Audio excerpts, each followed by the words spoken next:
And go for services, but then certain things. Ready when you are, Stuart. Good,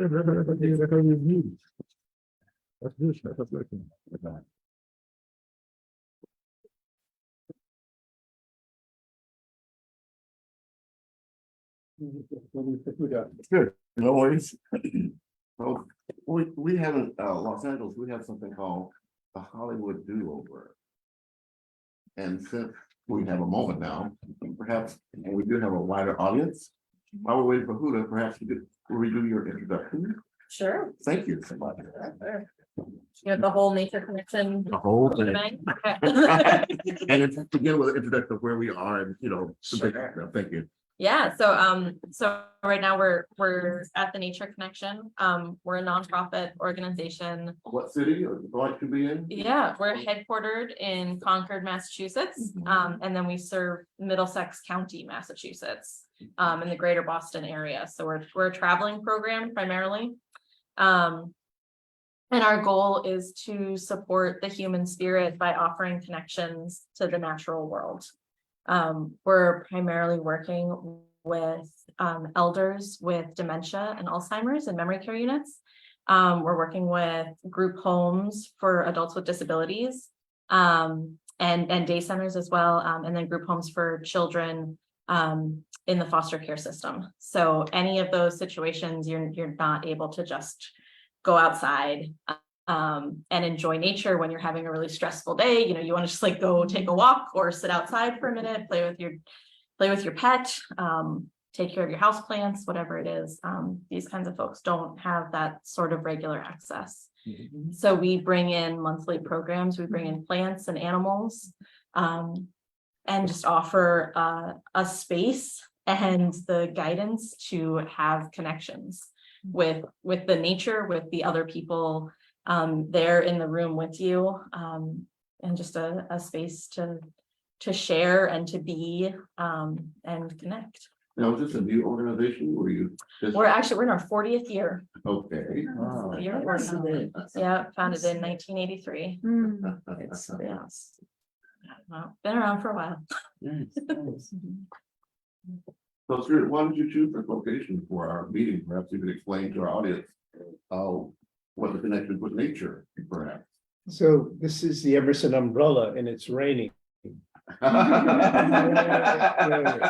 Let's start with practicality. And I was one of the early tenants here. And if you look at the front, there's an octagonal window, and that's where the Center for American Studies began. And I've known this organization early years and have had many connections. And when it became clear that despite my wishes otherwise, the rains are coming, we came to the umbrella, and Taylor was here. I think you were almost on the way to leaving. I was, you caught me right at just the right time. Yeah. So it was destined. And we're going to be reading, as I'll say in a moment, from Emerson's essay, Nature. What could be a better place to do that? So that's in brief. Do you want me to say the opening verse again? Please. That's an introduction of who you are. You are. They know nothing except what you're doing. Good. So my name is Stuart. Make sure to see yourself in the screen there. I see myself. Okay. My name is Stuart Sinclair Weeks. I'm the founder of the Center for American Studies here in Concord. Our Global Village University. We're supposed to be here now. Sorry. Our Global Village University. And today we're inaugurating something rather historic. And that is, yesterday was Earth Day. And we've had 53 years of Earth Days. And the Earth is still ailing. And I think when we think of the Earth, we think of Mother Earth. So the question, which is not entirely perhaps politically correct, is can people turn things off? Media off? So the question is whether we brothers and men can lend a hand to our sisters in Mother Earth out of the genius of the sun, the solar forces. So today we're inaugurating here in Concord which for many, but not all, is the heart and soul of our nation, the Mother Earth and Father Sun, S-U-N Day. So that at least in Concord, into the till kingdom come, Earth Day will be followed by Mother Earth and Father Sun Day. And we had a decision to make, and that is, since Earth Day is on Saturday, should we just call it Sunday, which happens this year to be on Sunday, S-U-N Day, or can we really come together? And can we presume to name this event today that we're inaugurating Mother Earth and Father Sun? Since that's, I think, at least a challenge that we really learn to work together in an ever deeper way, learning ever newer lessons. So this is what we're doing. I don't know of any other place in the world where they're celebrating Mother Earth and Father Sunday. I hope there are. I've always felt that if an idea is a true one, it's in the air. So maybe there are others in their own ways that are doing it, but at least we're doing this formally. And so we'll come to the solar dimension, which is our program today, to complement the earthly dimension. So the male gesture to complement the female, the Mother Earth gesture. But I want to read for our audience, the words that we were going to conclude last night with. And that is, the stars spoke once to humanity. Their falling silent is world destiny. The hearkening to this silence can be suffering for earthly humanity. In the silent stillness, however, ripens what humankind speaks to the stars. The recognition of this speaking can become strength for spirit humanity. And these are words by friend Rudolf Steiner, the founder of biodynamic agriculture, which is a forerunner of organic agriculture. The bio being the earth, and the dynamic being the movement of the heavens. So in this agriculture itself, you have the working of the heavens and the earth. You know, the Waldorf schools, which see the human being as a divine being, as Bronson Alcott understood and testified in his conversations with children on the Gospels. Stuart, please be aware that the creaking of the chair when you move is actually louder than your voice. So that's going to be difficult for hearers. Thank you. Unfortunately, Thank you. sit still. I will do my best. And speak louder. Oh, thank you. Thank you. So today we're going to be beginning this morning with a ceremonial opening. And I will ask Susan again if something comes to her mind that she might offer. And then we'll read from this blessed essay by Emerson, the sage of Concord, Nature, and we'll simply pass it around. So we hear this essay that inaugurated the Transcendentalist movement. As Emerson said, idealism as it appeared in 1842, the stream that has flowed down visibly and invisibly throughout history, manifesting itself in different names in different regions. British Romanticism, German idealism, American Transcendentalism, and others. And then we have, after this reading, we have a remarkable offering, if I know what I'm talking about, by Henry David Thoreau himself, who's alive and well, not here on earth, and Claire Russell, who I met, and I'll go into this at more length, at the bicentennial anniversary of Thoreau's birth.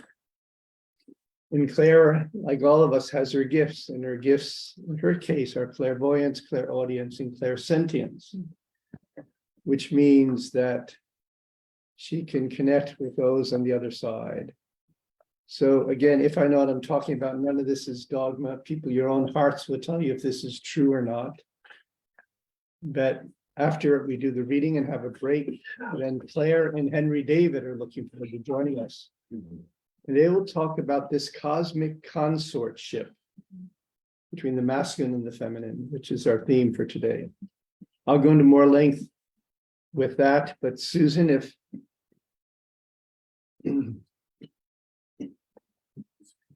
no, take your time. So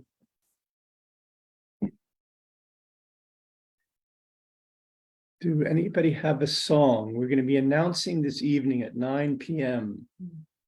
the Walden Earth Care Live Aid 2 concert.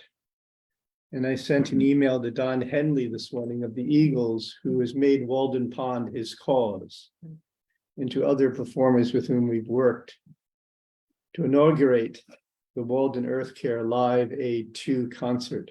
So we wanted to have an overture, a song, to let it begin to resound. And this concert will begin on July 4th. We have a huge playground here just down the road, huge playground where they have concerts, where we'll be able to go in between to Walden Pond to have our baptisms in the blessed waters. So to begin this evening, we'll announce it this evening we've invited Rick Luckins, who masterminded Live Aid 1, a colleague. But do any of our friends from the islands, from Ethiopia, have a song that, while Susan's catching her breath, that you could offer to launch? Over the devotion, please. Devotion. Yeah, open up. Open up, sermon.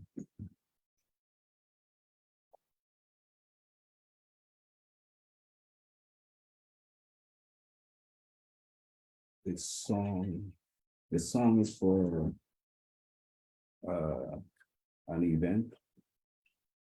This would be in, one speaks of an overture. An overture is like opens up a concert or a symphony. So even if it's just a simple song, a melody, that we could offer it up into the air as we look ahead to July 4th. Okay. All right, we could do a course of the anthem. We don't know it all. Ethiopia, which one you want? We cannot do that one. That one is for the Ethiopian Federation. Right. We're not going to use it right now. So what you want? A little louder, otherwise people won't hear. Yeah, we have to come with something for the Christian, more Christian song. No, from your out of your genius. Right. Out of your genius. Oh, yeah. Until They pray, we are here. We are here to unite each other as one. And I just want to sing this song. It's coming from my heart. It is pure, clean. And that's what we're seeking. We want to share such unity, such love. And I'm just excited. And I'm happy today for us to gather. We will continue to lift up each other as we go day by day. We will pray together. We will shake hands together. We will practice say good morning to each other. I praise. I give praise. Please don't laugh at me. Nice fun. The first thought I had was until the color of a man's skin is of no more significant than the color of his eyes. If you want to recite that a little bit. No, he asked for something out of us. So Individual. yeah, this may not. No, one song if you have one, Yeah, and then we'll start into what we have planned. I don't know what you want. So come with that one, then. Yeah, concentrate yourself. I'm not the first artist. Until Oh, Anthony. War by Bob Marley or Haile Selassie's speech. That he did the song that's called War until the color of a man's skin is of no more significant than the color of his eyes. And we say war.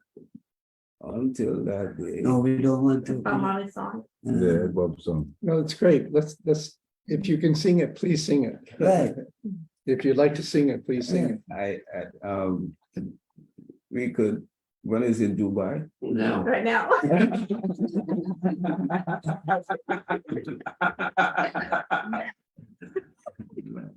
Let's try to So you're create so some. good. If you'd like, you don't have to, but if you'd like, let's sing it. or step on to the next phase, one or the other, I don't We got this. catch it fully. next time, Yeah. move right along. Let's, yeah, move on with this today, and another day we do something else. We put one together. So what we heard is until the color of the man's skin is insignificant Have no more significance than the color. That is of one of his the eyes. period. from the color of the eyes. Good, so Gotta we be have, war. so we have that, Right. so we have that. Until there are no more first class and second class citizens of any nation. Until equal rights are guaranteed to all without regards to race. Dream of lasting peace, world citizenship. International. International morality, subhuman bondage have been tackled. Destroyed. You have to use your Hollywood voice for the recording, please. Honorable President. Yeah. Start over. Yeah, and louder. Speak from your heart. It's Yeah. it's something. It does flow. Yes, you're on Start stage. it and it'll flow. Say the words. You know them, right? No, I don't know all the words, So give us but what I you know got. some of the words. You know, Yeah, until pick the 'em up color there. of a man's skin is of no more significant than the color of his eyes. Until equal rights are guaranteed to all without regards to race. Until dream of lasting peace and world citizenship and rulers of international morality. Fleeting illusion. Pursue will never attain. She's gonna pull it up for you, man. Please. Okay.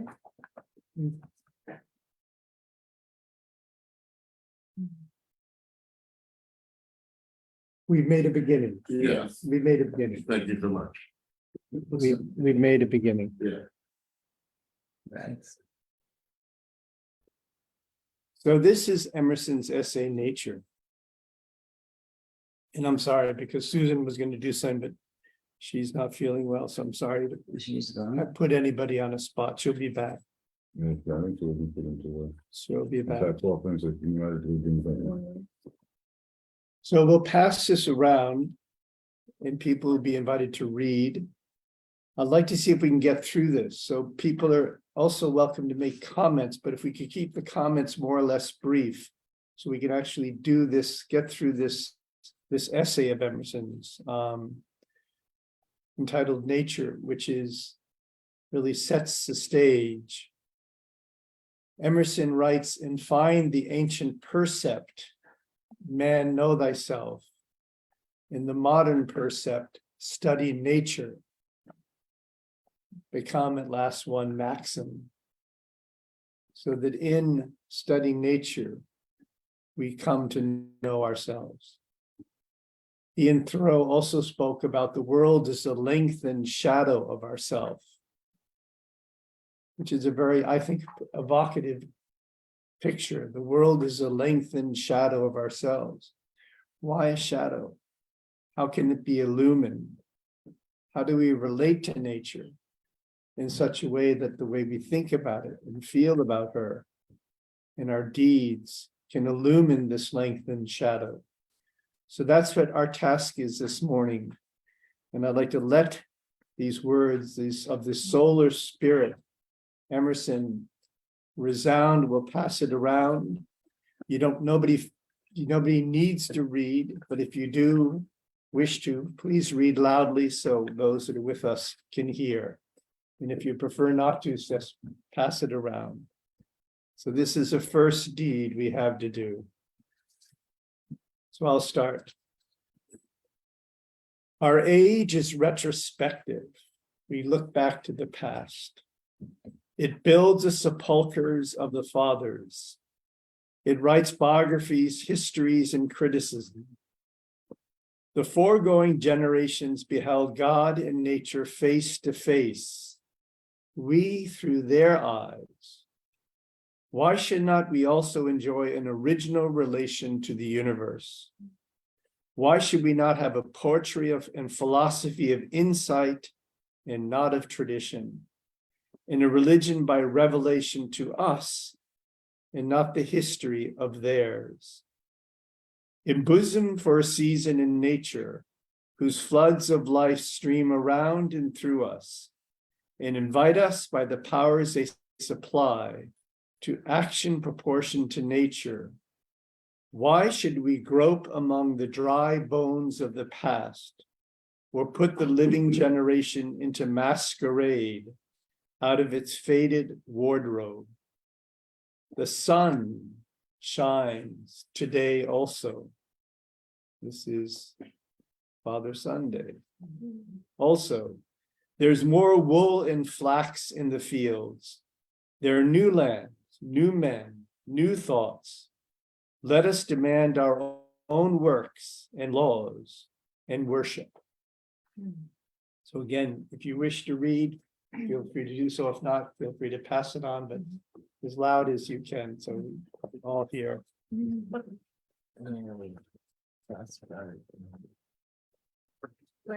Bottom paragraph on the left. So I'll just read off in the very last sentence. Let us demand our own works and laws and worship. Undoubtedly, we have no question to ask which are unanswerable. We must trust the perfection of the creation so far as to believe that whatever curiosity the order of things has awakened in our minds, the order of things can satisfy. Every man's condition is a solution in hieroglyphic to those inquiries he would put. He acts it as life before he apprehends it as truth. In like manner, nature is already, in its forms and tendencies, describing its own design. Let us integrate the great apparition that shines so peacefully around us. Let us inquire to that end is nature. All science has one aim, namely, to find a theory of nature. We have theories of races and functions, but scarcely yet a remote approach to an idea of creation. We are now so far from the road to truth that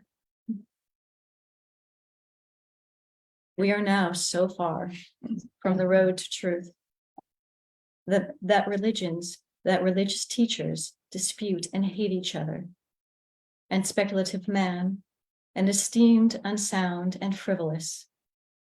But to a sound judgment, the most abstract truth is the most practical. Wherever a true theory appears, it will be its own evidence. Its test is that it will explain all phenomena.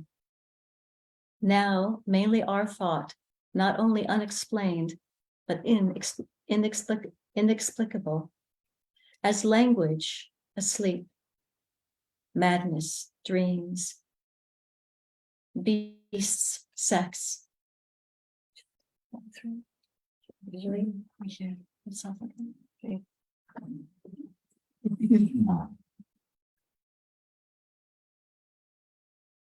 Philosophically considered, the universe is composed of nature and the soul. Strictly speaking, therefore, all that is separate from us, all which philosophy distinguishes as the not me, that is, but nature and art called other men. In my own body must be ranked under this name, nature. In enumerating the values of nature and casting up their sum, I shall use the word in both senses, in its common and in its philosophical import. An inquiry so general as our present one, the inaccuracy is not material. No confusion of thought will occur.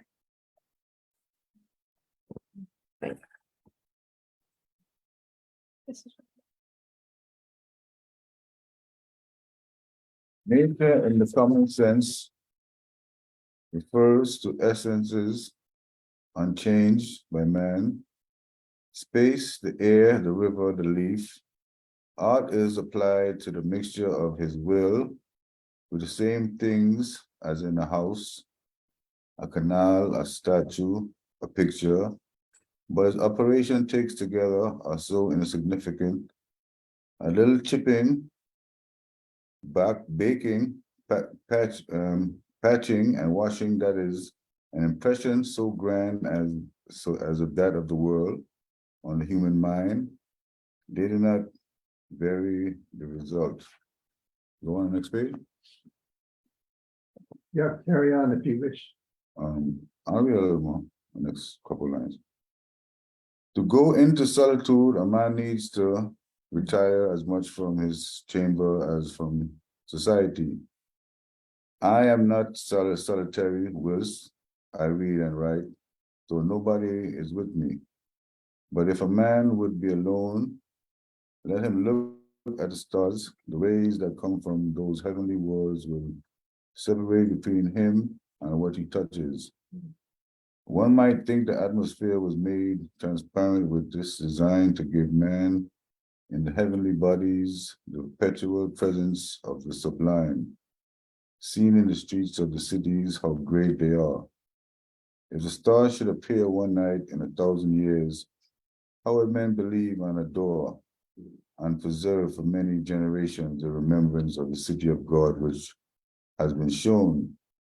But every night has come out these envoys of beauty and light the universe with the admonishing smile. The stars awaken a certain reverence because though always present, they are inaccessible, but all natural objects made a kindred impression when the mind is open to their influences.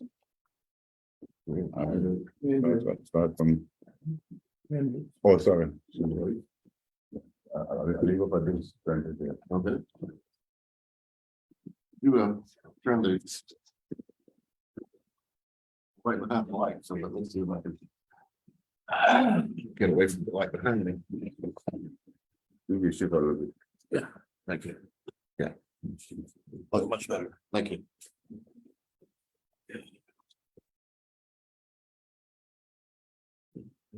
You started from the last.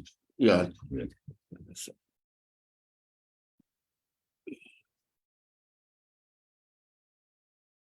Nature never wears a mean appearance. Neither does the wisest man extort her secret and lose his curiosity by finding out all her perfections. Nature never became a toy to a wise spirit. The flowers, the animals, the mountains reflected the wisdom of his best hours as much as they had delighted the simplicity of his childhood. When we speak of nature in this manner, we have a distinct but most poetical sense in the mind. We mean the integrity of impression made by manifold natural objects. It is this which distinguishes the stick of timber of the woodcutter from the tree of the poet. The charming landscape, which I saw this morning, is indubitably made up of some 20 or 30 farms. Miller owns this field, Locke that, and Manning the woodland beyond, but none of them owns the landscape. There is a property in the horizon which no man has, but he whose eye can integrate all the parts, that is, the poet. That is the best part of these men's harms. Yet to this, their warranty deeds give no title. To speak truly, few adult persons can see nature. Most persons do not see the sun. At least they have a very superficial seeing. The sun illuminates only the eye of the man, but shines into the eye and the heart of the child. Let's have this picture.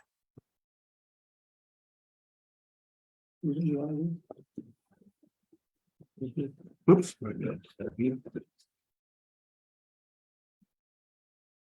So the sun is appearing in our reading.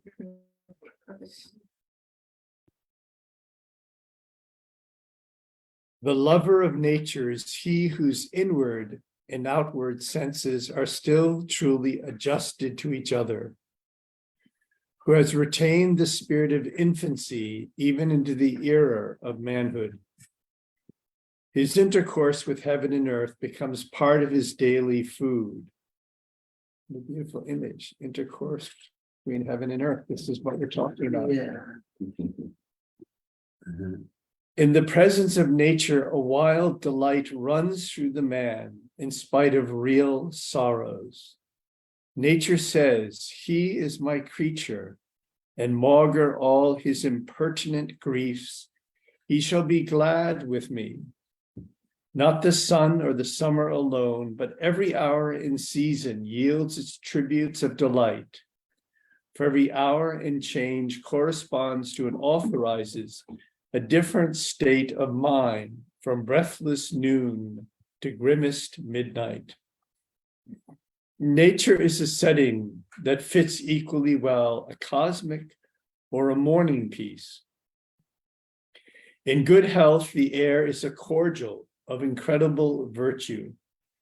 Crossing a bare common in snow puddles at twilight, under a clouded sky, without having in my thoughts any occurrence of special good fortune, I have enjoyed a perfect exhilaration. I am glad to the brink of fear. In the woods, too, a man casts off his years as a snake his slow, and in what period soever of life is always a child. In the woods is perpetual youth. Within these plantations of God, a decorum and sanctity reigns. A perennial festival is dressed, and the guest sees not how he should tire of them in 1,000 years. In the woods, we return to reason and faith. There I feel that nothing can befall me in life, no disgrace, no calamity, leaving me my eyes, which nature cannot repair. And he lost his sight for a while. Standing on the bare ground, my head bathed by the blithe air and uplifted into infinite space, all mean egotism vanishes. I become a transparent eyeball. I am nothing. I see all. The currents of the universal being circulate through me. I am part or parcel of God. The name of the nearest friend sounds then foreign and accidental. To be brothers, to be acquaintances, masters or servant, is then a trifle and a disturbance. I am the lover of uncontained and immortal beauty. In the wilderness, I find something more dear and connate than in streets or villages. In the tranquil landscape, and especially in the distant line of the horizon, man beholds somewhat as beautiful as his own nature.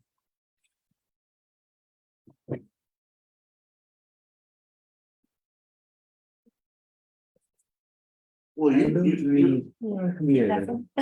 It's okay. I only read for myself. I don't want to read for people.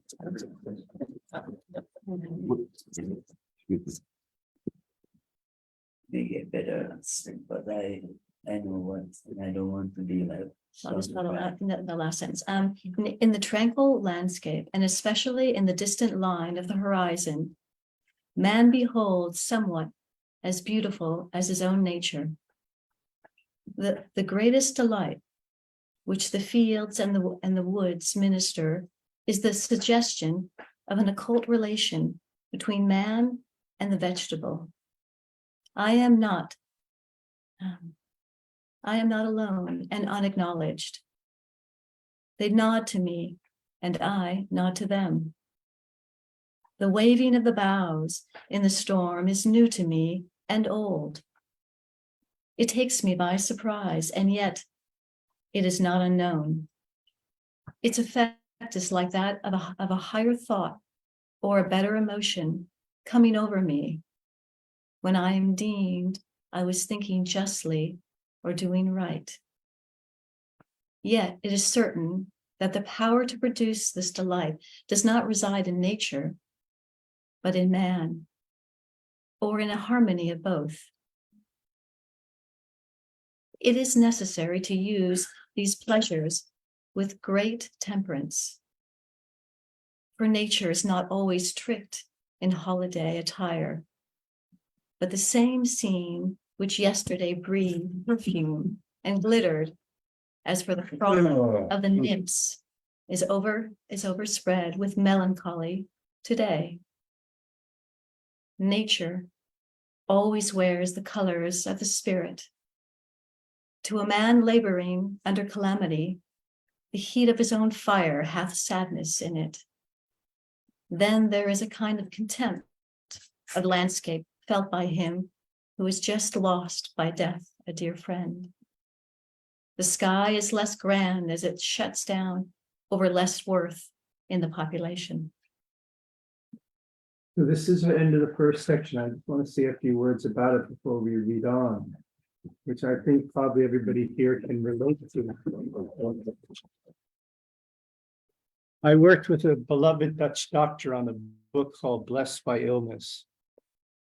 And he gives an image in this book of an artist like God who has a vision.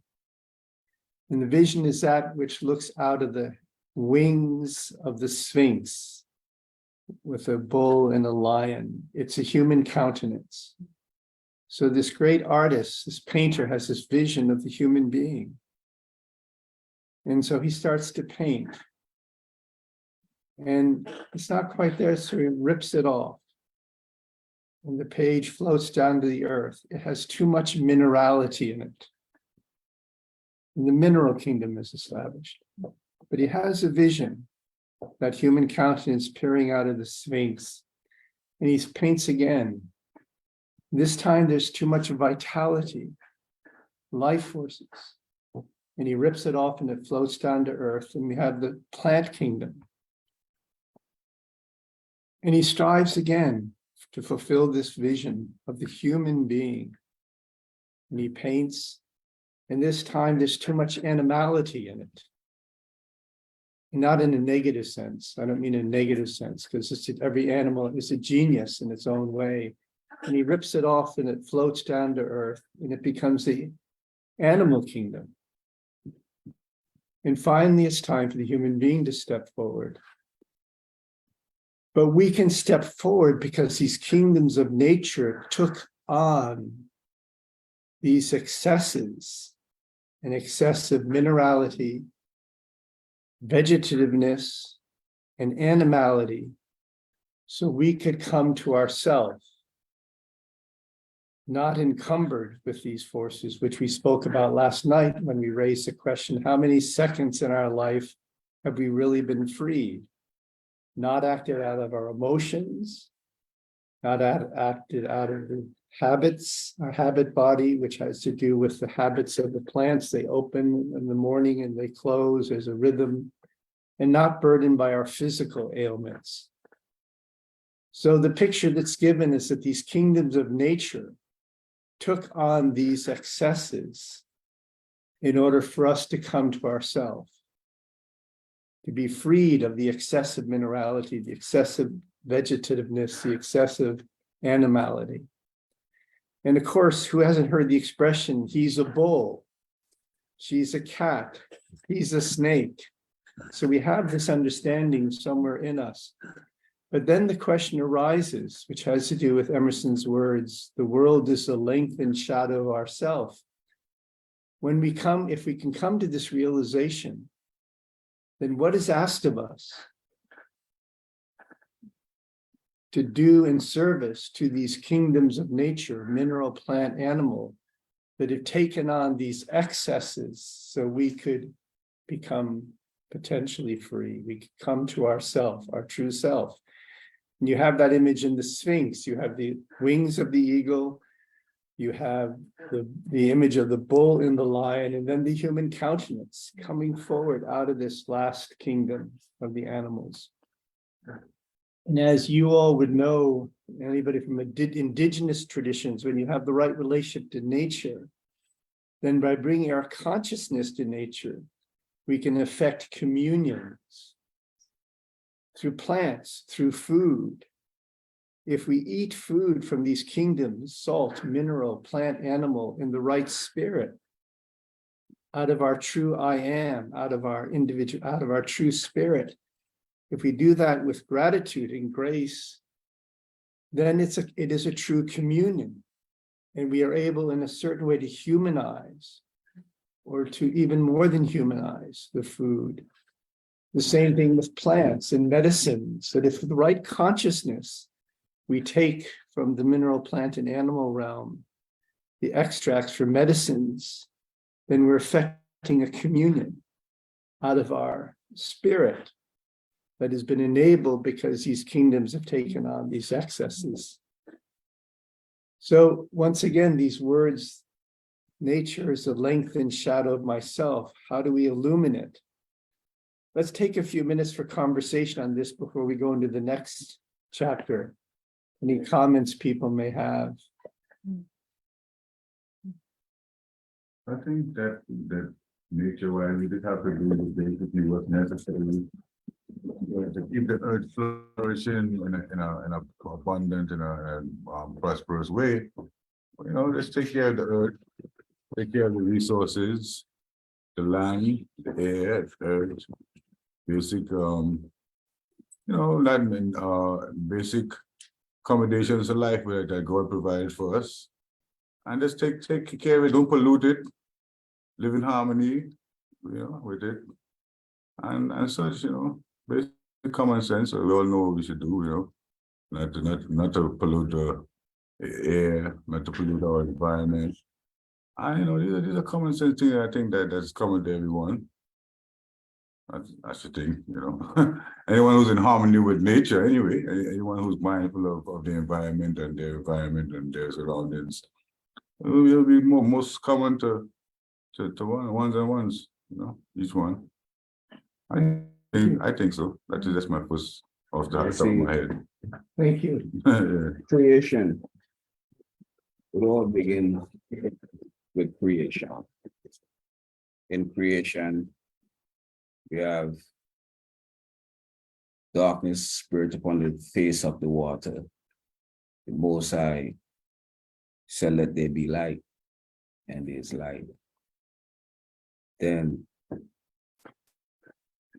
he formed the firmament, and the firmament of the heaven, the upper and the lower chamber within the firmament, and the waters within the streams of the firmament, and out of the waters will come out of the waters. Now, after the water, forward, the earth appear. When the earth appear, there's herbs upon the land. And herbs upon the land, animals come upon the land. And after animals come upon the land, man superior over all creatures. All right. In the sense of intellect, to think, the ability to live as one within creation. Within creation, we have the principles of herbs, the law of the land. And these herbs of the law of the land is vital for sustenance of the consciousness, like what you're stating, and the sister that spoke of such topic upon disabilities and so forth of the mind. Within creation, there's man have a responsibility, and the responsibility is, like the brother stated, chaplain as well, to eat correctly so we can have a better environment. How do we do that? That means that the foundation has to be correct first and foremost to continue and balance the eco. Now, within the herbs, that's where we have all different types of affect, the ADD, the bipolar, and so forth. And the list go down. And it stems from the food. From the food that causes these things. Brother mentioned air and water as well. So within the food that causes these things is genetic, because the food has been undone from such time, low-grade food from generation to generation. So it passes on to within the blood. And, you know, as we come, we have ourselves renew within 30 days. So we have that ability to renew ourselves and apply that science to ourselves and become bigger and better with consciousness. So the herb is what heals those sickness within the brain. You have different herbs with different specific purposes that these things would not happen. But these herbs are within a certain market, I would say, and it's not in certain market. So within certain market, you would never get the herb. You will get different derivative or pharmaceutical stuff. Give thanks. But you're not getting the full right treatment that you're really supposed to have, because within the food, you have lacking of vitamin E, vitamin C, vitamin D, vitamin A. And with these lacking of these minerals is what cause those matters that you addressed earlier. So within the herbs, you have herbs that have these minerals that can sustain and keep us moving without, it's just the environment that they are in. The environment meaning that it would have to be an environment of seed-bearing environment. And, you know, some words of the Most High, readings, and these type of cultivation, because this is what I did for a long time, many years. So this is the cultivation. Within this, you have recess, and you know, as day go by and as day by day, man and man love the fact that here is a temple that we could come and we could have refuge, and we could build ourselves and become big and better than who we are. Thank you. Give thanks. Thank you. That's it. Nighttime. Okay. And then Huda, if you can start us in the next section. Good morning again once more. Happy to be around today. Very bright day. And today we speak about nature. I've been living off nature. Nature is our friend, very close friend to us. Nature provides for us. Nature teaches us a lot, mostly everything.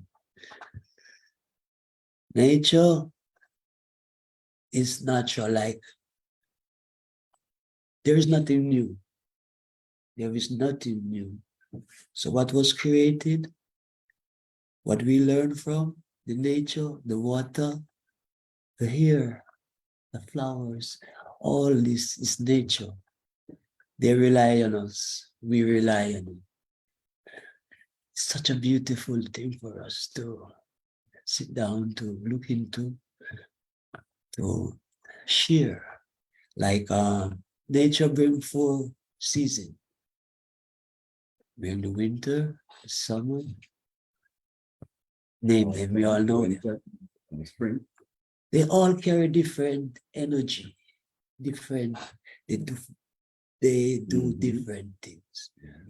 We must stop now, look into the spring, welcome the spring, be a part of the spring, try to be springy, feel the energy of spring, support spring. I'm doing a research right now because I do this all the while by working with nature, loving nature. It supplies us. The birds, how beautiful the birds are. It shows us how we can be. When we look at the birds in the morning, they're together. They are uniformed. Just the bird I'm talking about. But there's so much other things to admire in nature. How beautiful nature are, how curious nature are, how tiny nature are, how big nature are, how wide is nature. Nature is for us to observe, enjoy, to share. We need to receive nature. We need to do all the research on nature. Nature, we need to give gratitude to nature. Appreciate the sun that rises in the morning. They have an order. They never change. I'm sorry, slow to speak. That's my input for now. Thank you. Let's carry on to the next section. Thank you. Where you- It's the second section.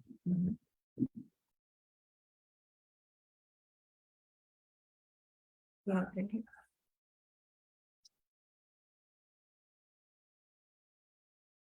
Commodity. Whoever considers the final cause of the world will discern a multitude of uses that enter as parts into that result. They all admit of being thrown into one of the following classes: commodity, beauty, language, and discipline. Under the general name of commodity, I rank all those advantages which our senses owe to nature. This, of course, is a benefit which is temporary and mediate, not ultimate, like a service to the soul. Yet, although low, it is perfect in its kind, and is the only use of nature which all men apprehend. The misery of man appears like childish petulance when we explore the steady and prodigal provision that has been made for his support and delight on this green ball, which floats him through the heavens. What angels invented these splendid ornaments, these rich conveniences, this ocean of air above, this ocean of water beneath, this firmament of earth between, the zodiac of lights, this tent of dropping clouds, the stripped coat of climates, this fourfold year. Beasts, fire, water, stones, and corn serve him. The field is at once his floor, his work yard, his playground, his garden, and his bed.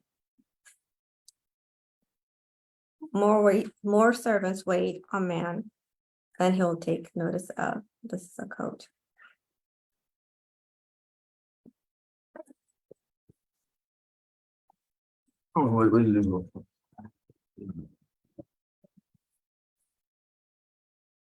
Nature in its ministry to man is not only the material, but is also the process and the result. All the parts incessantly work into each other's hands for the profit of man. The wind sows the seed, the sun evaporates the sea, the wind blows the vapor to the field. The ice on the other side of the planet condenses rain on the rain feeds, and the rain feeds the plant. The plant feeds the animal, and thus the endless circulation of the divine charity nourishes man. The useful arts are reproductions or new combinations of the wit of man, of the same natural benefactors. He no longer waits for favoring gales, but by means of steam, STEAM, steam, he realizes the fable of Elu's bag, EOLUS apostrophe S, Lucy's bag.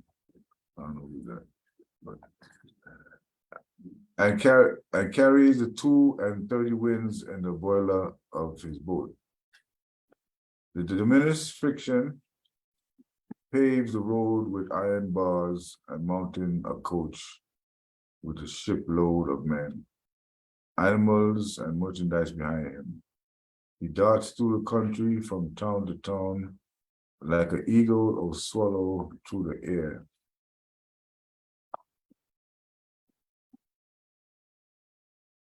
By the aggregate of these aids, how is the face of the world changed from the era of Noah to that of Napoleon? The private poor man has cities, ships, canals, bridges built for him. He goes to the post office and the human race runs on his errands. To the bookshop and the human race read and write of all that happens for him. To the courthouse and nation repair his wrongs.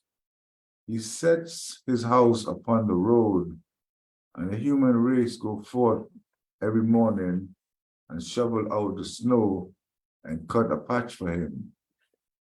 But there is no need of specifying particulars in this class of users. The catalog is endless and the examples so obvious that I shall leave them to the reader's reflection with the general remark that this mercenary benefit is one which has respect to a further good. A man is fed not that he may be fed, but that he may work.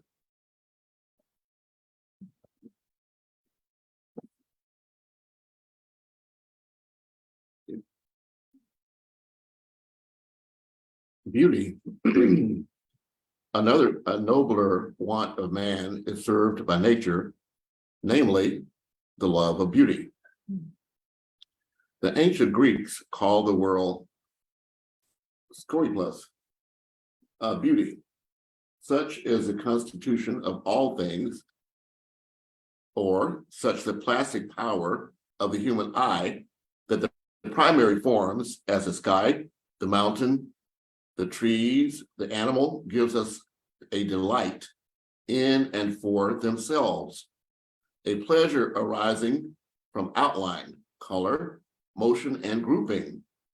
This seems partly owing to the eye itself. The eye is the best of artists. By the mutual action of its structure and of the laws of light, perspective is produced, which integrates every mass of objects, of which character, of character soever, into a well-colored and shaded globe, so that where the particular objects are mean and unaffecting, the landscape which they compose is round and symmetrical. And as the eye is the best composer, so light is the first of painters. There is no object so foul that intense light will not make beautiful. And the stimulus it affords to the sense and a sort of infinitude which it hath, like space and time, make all matter gay. Even the corpse has its own beauty. But besides this general grace diffused over nature, almost all the individual forms are agreeable to the eye, as is proved by our endless imitations of some of them, as the scorn as the acorn, the grape, the pine cone, the wheat ear, the egg, the wings and forms of most birds, the lion's claw, the serpent, the butterfly, seashells, flames, clouds, buds, leaves, and the forms of many trees, as the palm. For better consideration, we may distribute the aspects of beauty in a threefold manner. First, the simple perception of natural form is a delight. The influence of the forms and actions in nature is so needful to man that in its lowest function, it seems to lie on the confines of commodity and beauty. To the body and mind, which have been cramped by noxious work or company, nature is medicinal and restores their tone. The tradesman, the attorney, comes out of the din and craft of the street and sees the sky and the woods and is a man again. In their eternal calm, he finds himself. The health of his eye seems to demand a horizon. We are never tired so long as we can see far enough. But at other hours, nature satisfies by the loveliness and without any mixture of corporeal benefit. I see the spectacle of morning from the hilltop over against my house, from daybreak to sunrise, with emotions which an angel might share. The long, slender bars of clouds float like fishes in the sea of crimson light. From the earth as a shore, I look out into that silent sea. I seem to partake its rapid transformations. The active enchantment reaches my dust, and I dilate and conspire with the morning wind. How does nature deify us with a few and cheap elements? Give me health and a day, and I will make the pomp of imperious emperors ridiculous. The dawn is my Assyria, the sunset and moonrise my Paphos, and unimaginable realms of fairy. Broad noon shall be my England of the senses and the understanding. The night shall be my Germany of mystic philosophy and dreams. Next is the last paragraph. Thank you.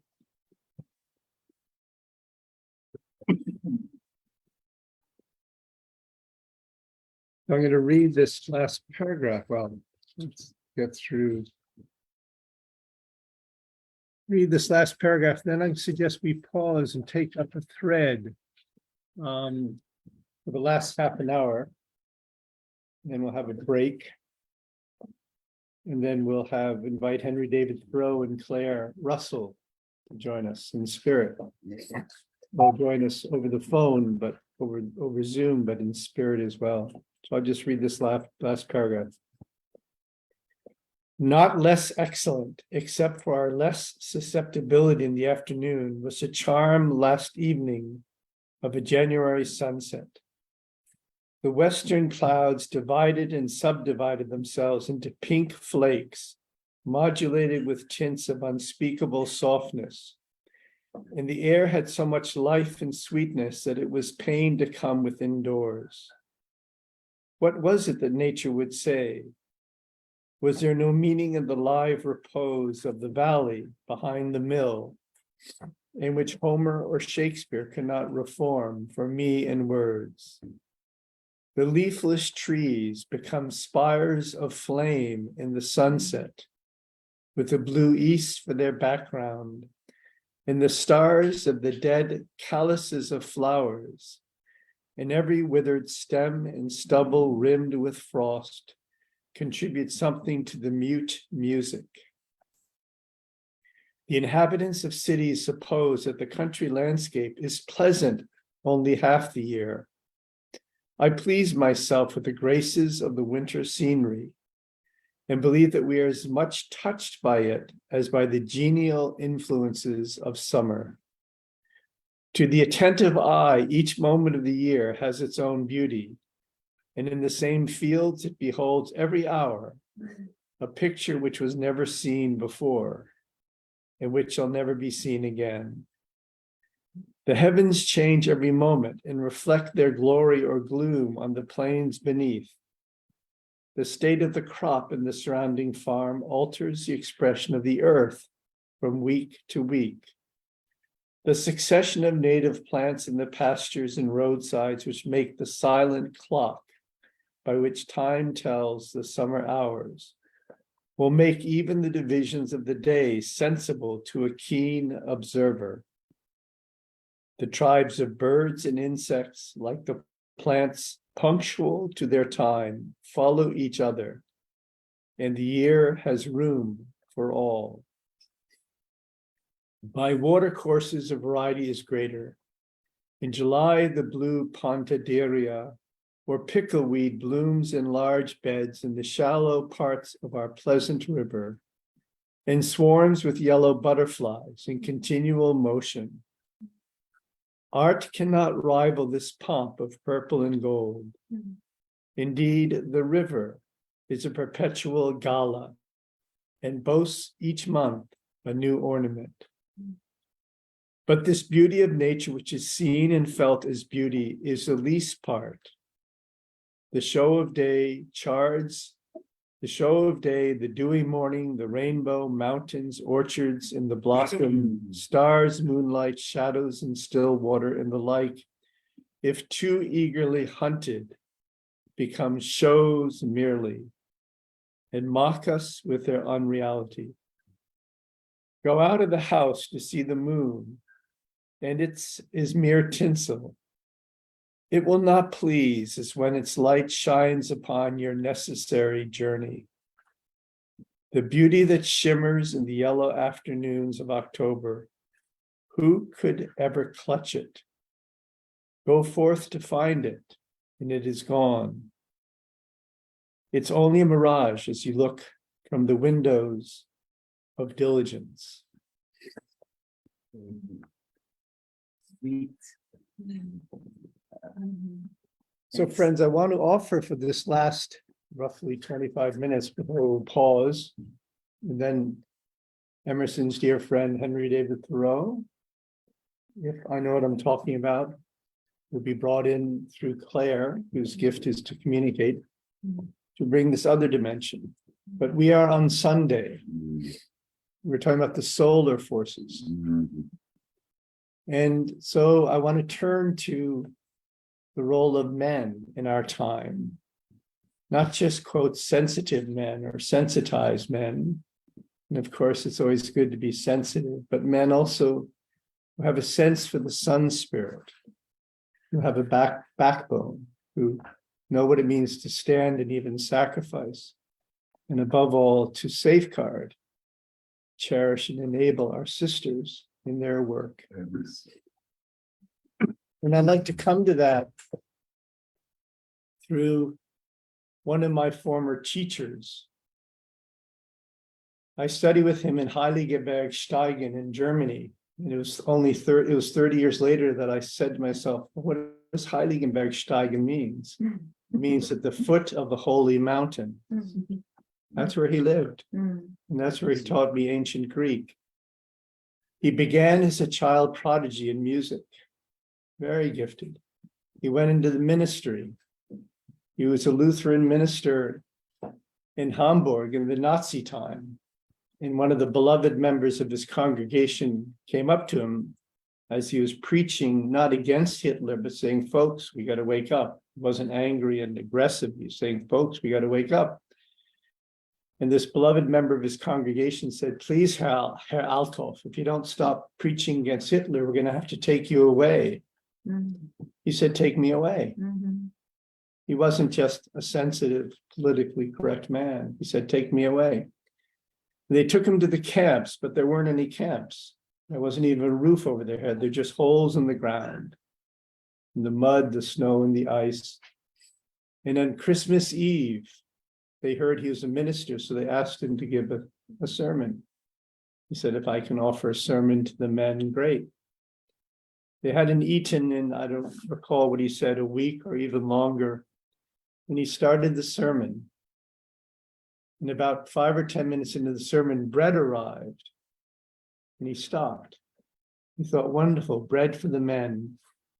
And imagine again, 200, 300 men in holes and mud and ice and snow. Bread had arrived. And no one moved. No one moved. When he got out of the camps, because he was nourishing them with something else. When he got out of the camps, he was in southern Germany near the Swiss border, and the bombs were falling everywhere. And imagine if a car crashed into a telephone pole out here, we would jump. Imagine bombs falling constantly and exploding. Burning eyes. People were going out of themselves. And he called them together in these bombed out buildings. And he would recite line by line the prologue of the John Gospel in Greek, which is what he taught me.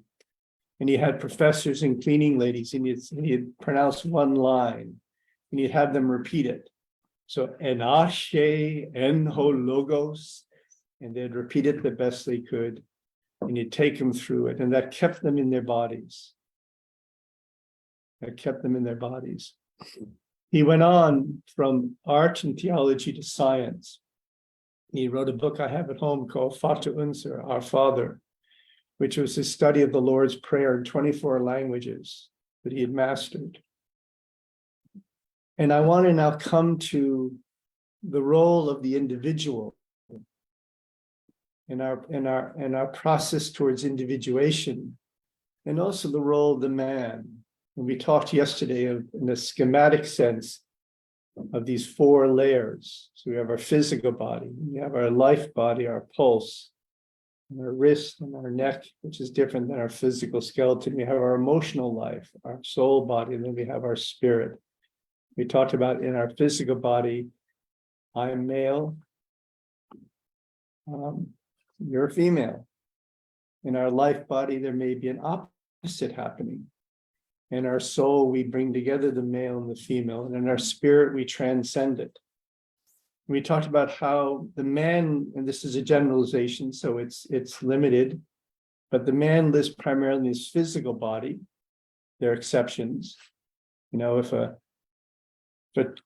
couple is driving and if a tree falls down over the road, in most cases, you know, the man would step forward and move it. And if walking through a path and there was a child that was crying, in most cases, the mother would go forward, the woman, and nurture it. So the man lives more in the physical body and in the I. We're all coming to our individuality, so it isn't exclusive, but in the I, in this whole thinking realm, which is where I want to come to in terms of the creation and Herr Althoff. And we can do this in a one-sided way. We can become too intellectual, which can drive our ladies crazy. We're just in our heads and so on. But there's something we're trying to come to grips with our thinking. How our thinking can become, I would say, a divining, a natural divining. And Emerson later in Nature speaks about this. He says, when reason, not faith, not belief, not mysticism, but when reason is stimulated to more earnest vision, when we really hone and focus and refine our thinking, which means we have to have our whole emotional life mastered in a certain way so that we can really be focused. When reason is stimulated to more earnest vision, outlines and surfaces become transparent and are no longer seen. Causes and spirits are seen through them. This is the science of the spirit. Our thinking becomes a divining. It becomes an actual organ of perception. So we don't have to have faith and belief because we see the angels, the elemental spirits, or whatever. This is what Emerson and Thoreau are bringing. So I'll pause with this last comment and then invite conversation till 1:15, where we'll pause to welcome Henry, David, and Claire. And that is, in Carl Friedrich Althoff's translation or rendering of the Lord's Prayer, it goes as follows. Our Father, thou in the heights, and this is my translation of it, in the heights and widths of the world, in it and in our innermost being. So not just, the God out there, but the God in here. The heights and widths of the world, in and our innermost being, may thy names, and this is what the line I wanted to focus on, which is for me a mystery after meditating on it for 40 years still. May thy name's light raise, so hallowed be thy name, hallowed be thy name, to hallow, to make sacred thy name, which for those who've seen the drawings of Dürer, a rabbit is a name, a blade of grass, they're all in the name of God. Now, how do we think about it in the right way? Every thought, word, and deed, so that our thinking hallows it, so that it lifts it out of its one-sided enchantment, the excesses of the mineral kingdom, the excesses of the plant kingdom, the excesses of the animal kingdom. That once we can recognize it, we can bring about a kind of redemption in a certain way. So, hallowed be thy name, may thy name's light rays become sanctified through worldwide wisdom in our heads thinking. Now go to the next two, and then I'll come back to this one. It says, may thy kingdom's power of transformation, thy kingdom come. May thy kingdom's power of transformation come into the world through our hearts feeling together. When we know how to feel together in the right way, we bring the kingdom to earth. Thy will be done. May thy will in freedom accomplished, become reality through our hands' deeds. That the human being, as his being originates in the heavens, begins also to live on the earth. So that's the question for my brothers first, and then for my sisters here. Is what is asked of us men in our thinking, a consecrated thinking. Well, In a way, if I just finish, and I do want to hear, so that we can sanctify and consecrate nature, the length and shadow of myself, we can illuminate what is asked of us, and how can this support our sisters who also have this gift, but we have it in a unique way, perhaps. well, within our Father, we are mindful of our Father. Our Father, they show us that there is one true God, living creator, based upon our Father prayer. Within the prayer of our Father, it taught us to have faith in our Father. It taught us to have love and able to think for ourselves. These are the triune that link us to our Father. Within the creation, Adam and Eve, love. That's the first demonstration of love that I see from creation. Adam and Eve is one. And that show love from creation, that unto today, Adam and Eve still hold hand together. And there's a destiny for Adam and Eve. So shall it be in the beginning, world without end. Creation is the essence of life. Man able to think for themselves. Love, there's 10 commandments to practice these commandments. And within these commandments, one way able to have salvation, redemption, to move on. I know when we have ideologies and it all come together, we could all be inspired to move mountains. There is one common bond. There is one faith within the I within the I, the consciousness, the feeling that I heard, and so forth. That are couples within the faith of, okay, there's a futuristics by rhythm, constant rhythm, there will be fruits. That's within faith. And love is oneself, is to love thy honor, not love thy father as one love thyself. See, within the love of mother, father, and child, which is that trinity of Mother Earth, Father and Son that you have just spoke of, that trinity, the foundational aspect of it, that is the soul body, one, the oneness.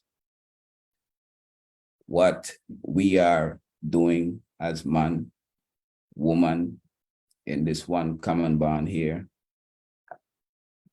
is a great start towards the works, physical works, and more fundamental things are being in place that can be put in place in order to have a strong support towards the woman, and the man foundation support strength, balancing the woman within this gathering here. That's how I see the fruits, and the fruits is forever. Bless. Andrew? Well, actually, since I see Corin Smith is here with us from Bermuda, I wanted to know, Corin, if you're able to unmute and contribute, if you so choose at this time, or not. Yes, Grand Rising, everyone. Happy Mother Earth Father Sunday.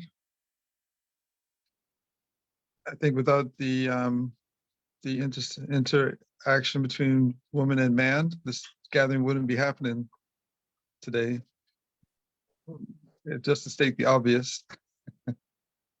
So I think it's good that we've made this transition together to create a new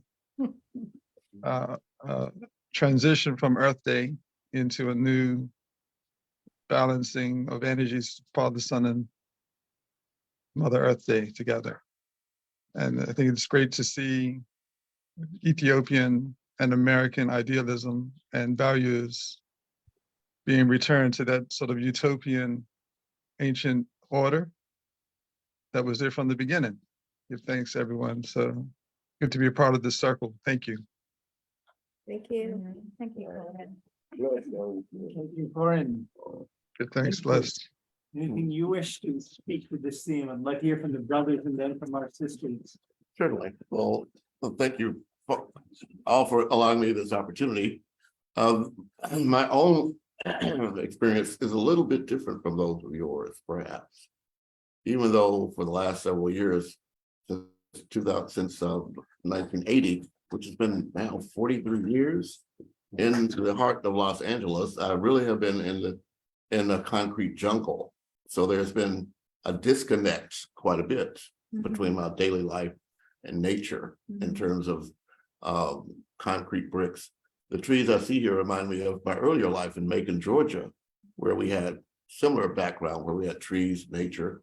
And in fact, my father was both a shaman, or I should say my stepfather was both a shaman and also what's called a herbsman, because he was travels throughout counties and he would get herbs and he would bring them for healing and for eating and for nourishing. But also, as we had our own family farm or garden in the back, there were certain foods that we could grow, tomatoes, etc. But there were certain herbs he could bring in from his travels that would provide a more fulfillingness of the ingredients that we would need for a healthy diet and a healthy life. And so that was my beginning of understanding how the nature of, or how we are integrally connected to the natural world that we're living in. But in our challenge now, at least in my own challenge, it's more necessary, I think, now to become more in touch with the appreciation on a daily basis of each aspect of nature, even if it's just the rising sunshine, or in our case in Los Angeles, a trip to the ocean where we can actually connect together with the seas and the flowingness of the foreverness that is so necessary for what we have. So it's the foreverness of nature that speaks to me. Beautiful.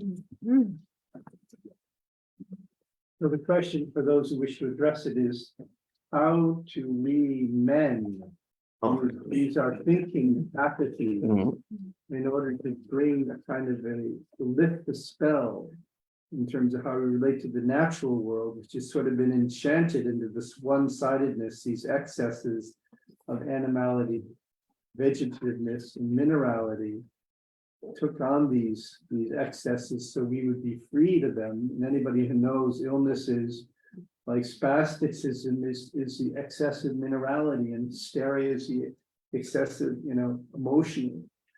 Illnesses are characteristic in this way. So how can we as men, with our thinking, a schooled, consecrated thinking, not only help to give back to nature what is given to us, but also to support our sisters? Well, I guess let me delve further into what I said earlier. For example, just for the nourishment of our homes, in our particular case, we had a garden in the back, again, where we grew tomatoes, cabbage, greens, things like that. Of course, we also had chickens and we had animals as well. But it was necessary for there to be a balance of that with ingredients that could only come from the males wandering, hunting, gathering, that aspect of our nature from the beginning. We're hunter-gatherers. And so even though we're talking about now here in the 21st century, we're still back to that reliance and necessity for the male to, I believe, be the one to make the effort on a regular ongoing basis to make sure that there is a complete balance within the family unit. And the woman can't do that by herself, just as the man cannot do it by himself. Right. Even though there are struggles to make that appear to be the way that it has to happen, because that's the reality that we're faced with. Right. The reality, however, is much different. So that's my particular perspective on that. Thank you. Let's go around the table. Chaplain? I believe you just use the benefit of nature, use it in a beneficial way for the sustenance of life and benefit of mental health as well as physical. It's as simple as that. You use the natural benefits of the earth in a beneficial way to man, as beneficial, upful spiritually, and as well as physically and etc.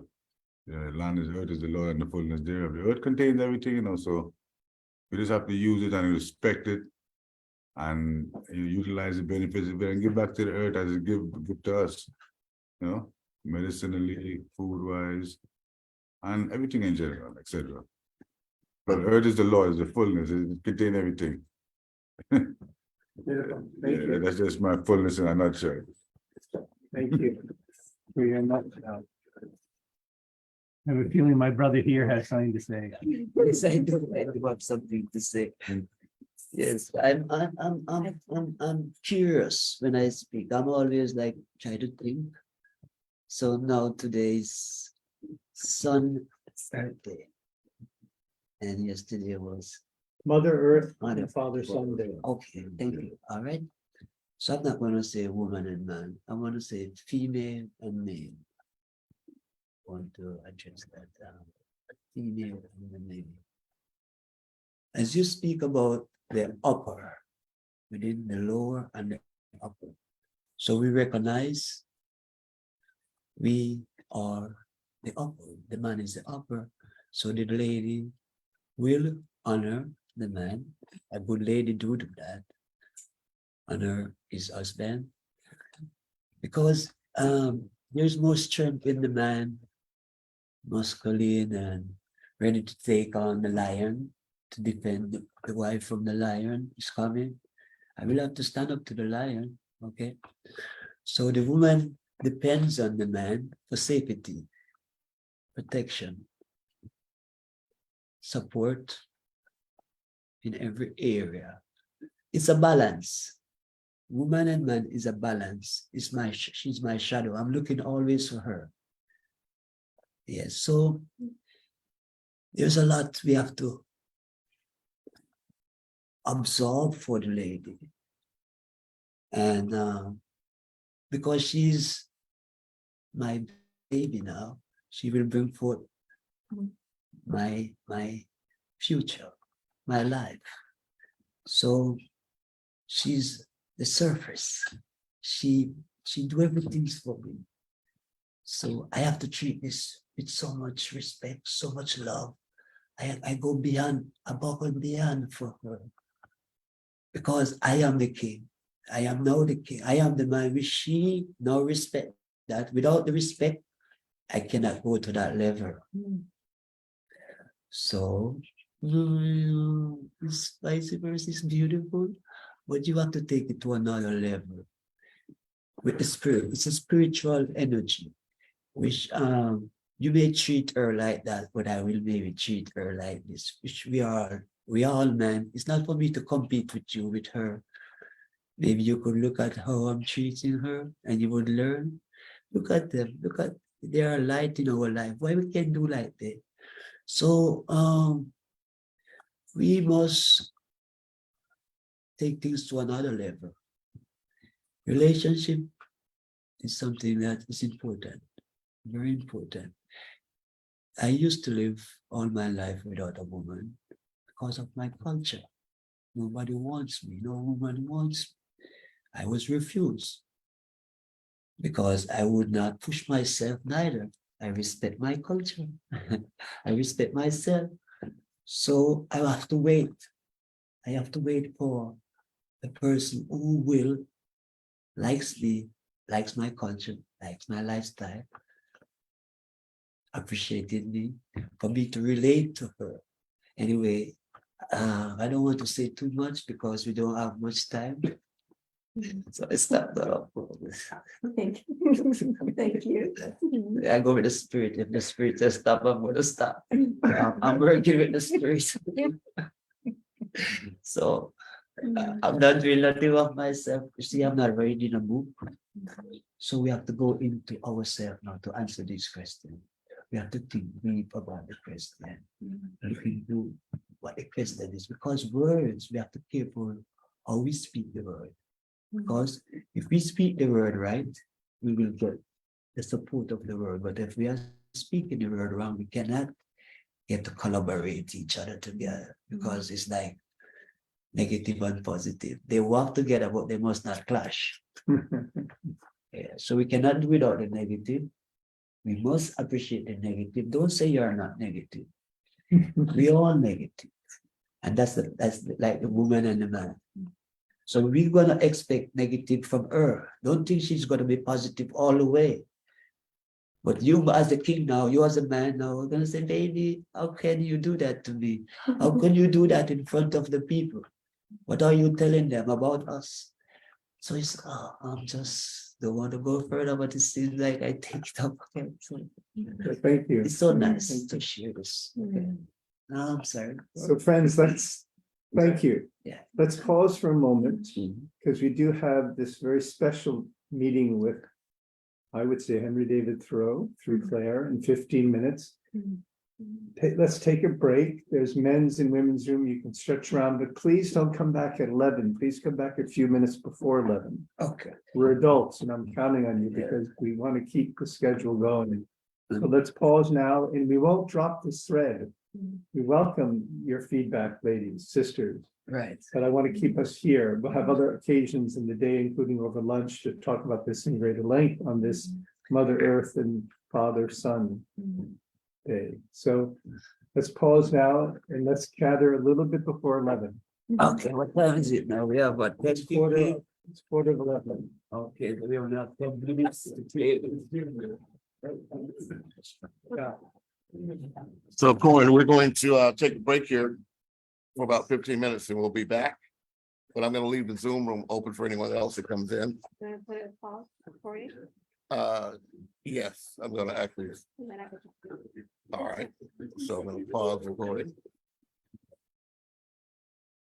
Thank you. What's your friend? Huh? Your friend from, the one that was presenting the story book last night. Cherie. Yeah. Can you hear us, or are you busy on another call?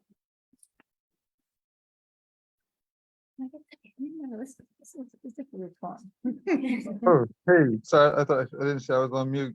You're not on the phone. You look kind of cozy, or is it not so cozy? It's a little chilly. Yeah, wow. Kind of miss the warm weather there. Oh, man. I'm not missing that cold. Hmm?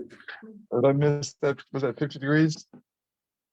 What is it today? It's raining. It's Looks cold. at 40s. I'll take the Yeah. 40. Okay, Yeah, it looks sunny though, not rainy. it's raining.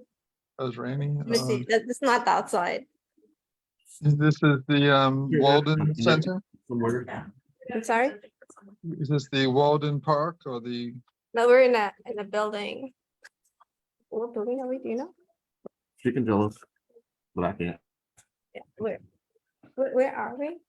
We're in the Umbrella Arts Center. I mean, Oh, we're not here.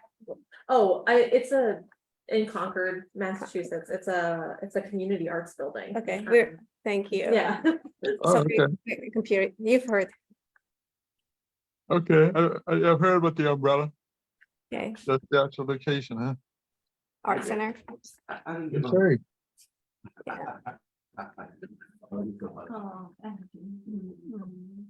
There's a lot of loving going on. All right, yeah, give thanks. Everybody's got power. Yes, respect. Got the chaplain.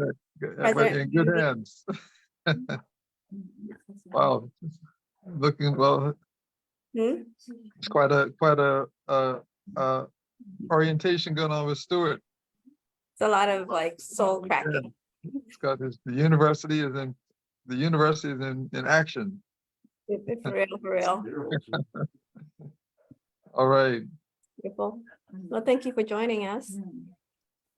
Hey, Huda, this is what we thank you for holding everybody together. Thank you. This is the bonds, was it the bonds and the bands being created? The living bands. Yeah. Mama Bear. So tonight there's another presentation by Sharia, it looks like it. Did you see that email? You sent out an email? No, I didn't.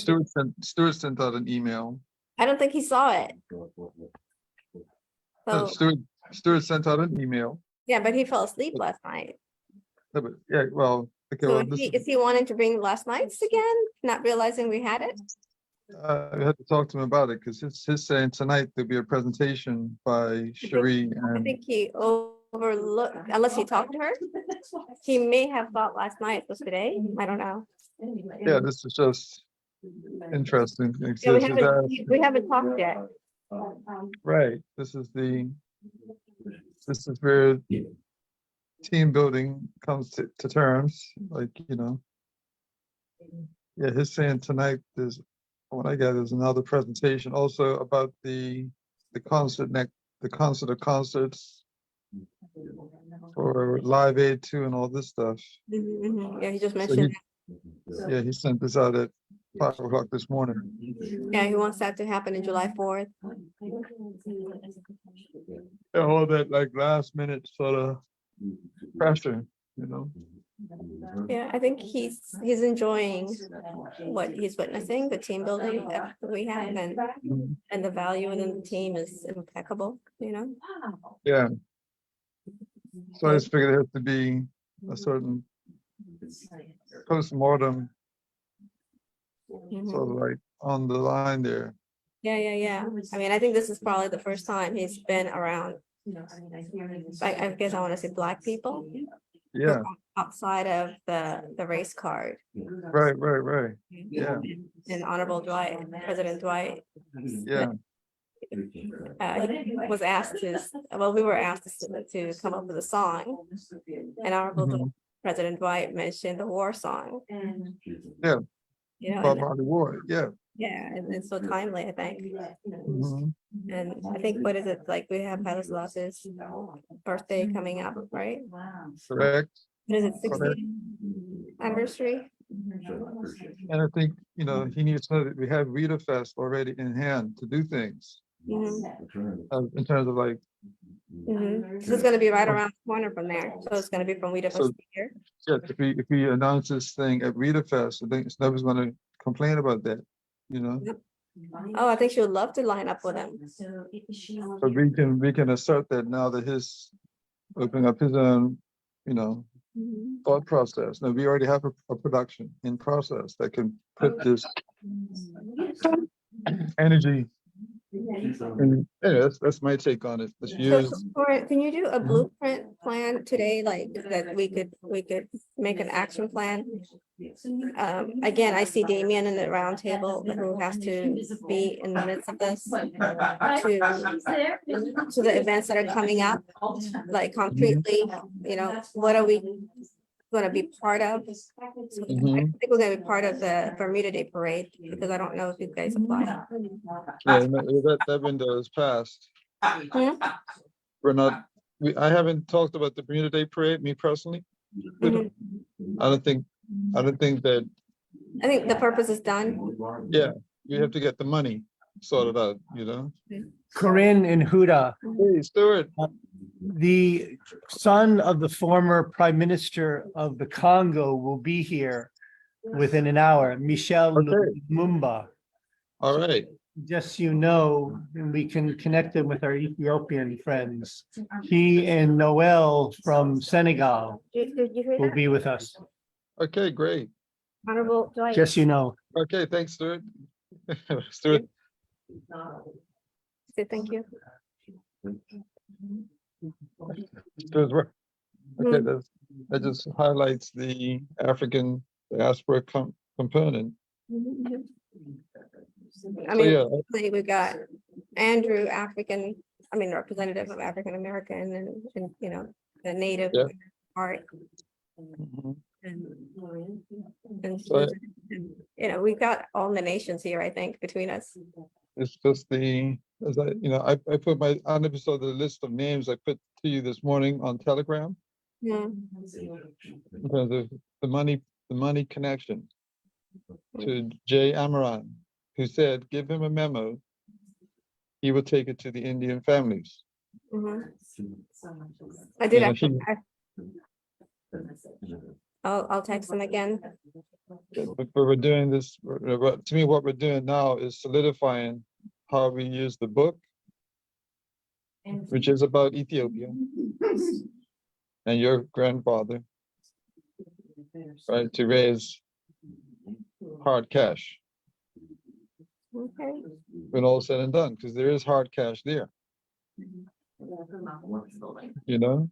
I mean, just lay it out with all the different programs that we got going. Yeah, so let's say that, Still there? Where's the last, take the whole thing, the last piece here. No, you need. Take it, man. I had a piece already. Are you sure? Yeah. Okay, thank you.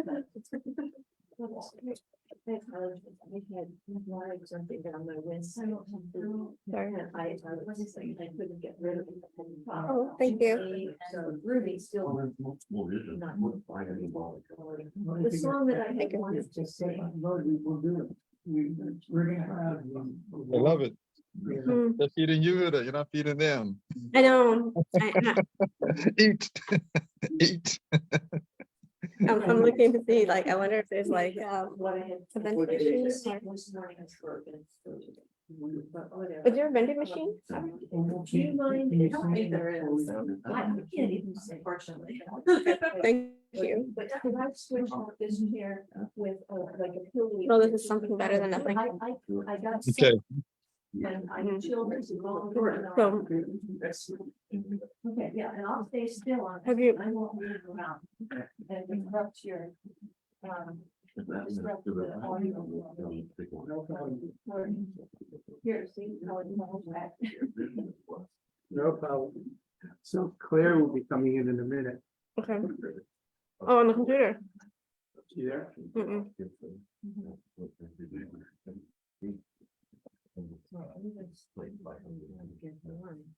I'm gonna make you be the co-host so you could walk us, help us out. Oh,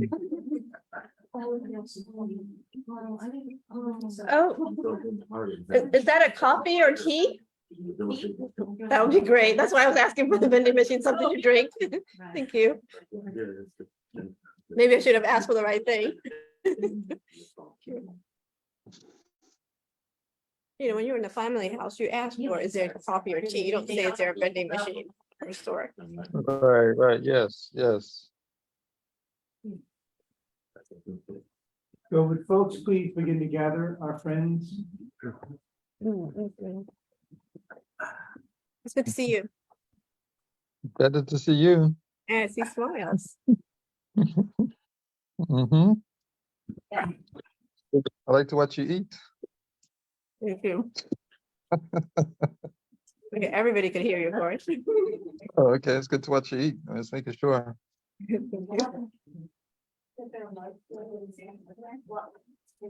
you.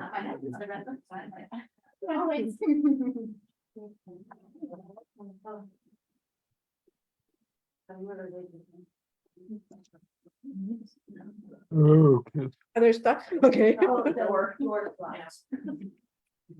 Mhm. The Oh, I'm door good, is thank you locked, right now. guys. Kaplan brought it for me. The door is locked, he's locked out. Right, it's locked out. Yeah. Put it down there because it's just in the way of all the shenanigans, yeah.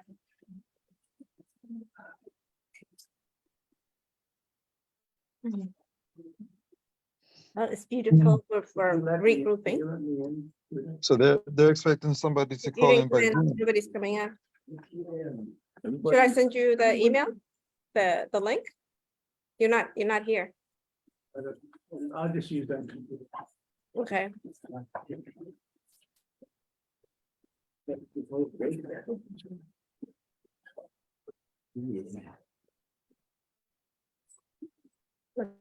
Bring the whole thing.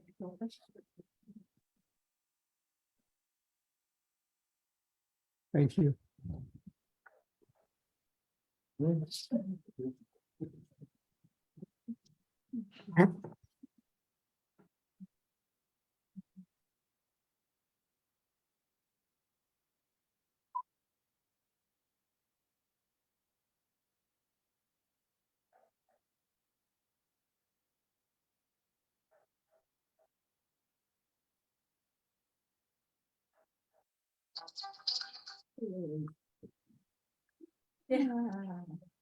The donation from Trader Joe's every week Do you?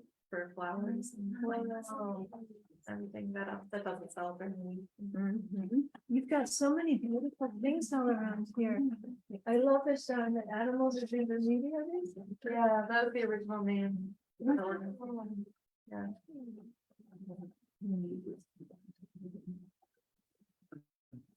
It's amazing how in the last few years, how that comes back center. It really, animals is a person.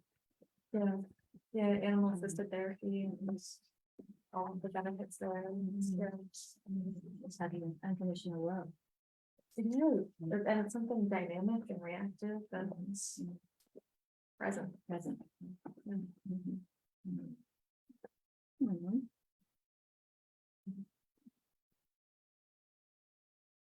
So. 1 second.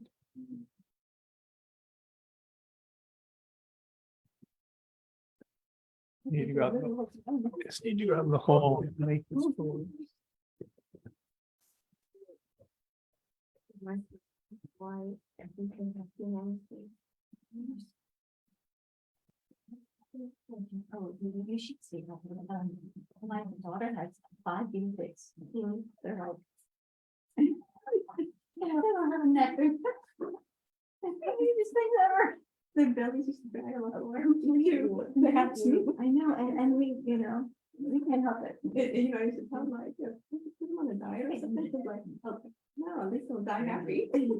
Claire's trying to get in, it said waiting for the host. It's in front of you. Oh, yeah. Put it over here. Thank you. Can people come in, they said it, but people can come in automatically. Yeah, I think who was that showed me how to do that yesterday?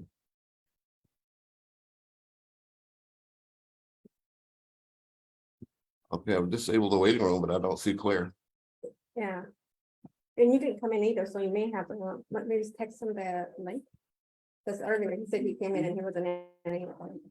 Well, whatever text, whatever link you that works for you, then. No, just copy from here and send it to him on WhatsApp or email.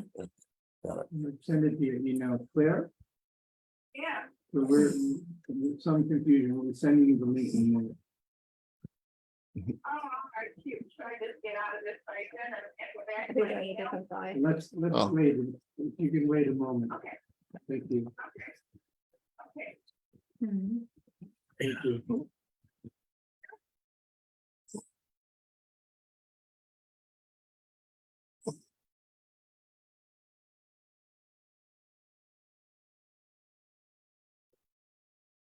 Yeah, after doing some of those in, because I don't have the waiting room in the March. Okay, it's in your.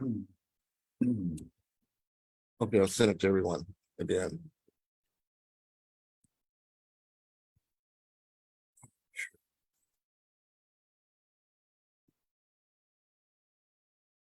Yeah, this is the same one. This is where we are. I'll send it again.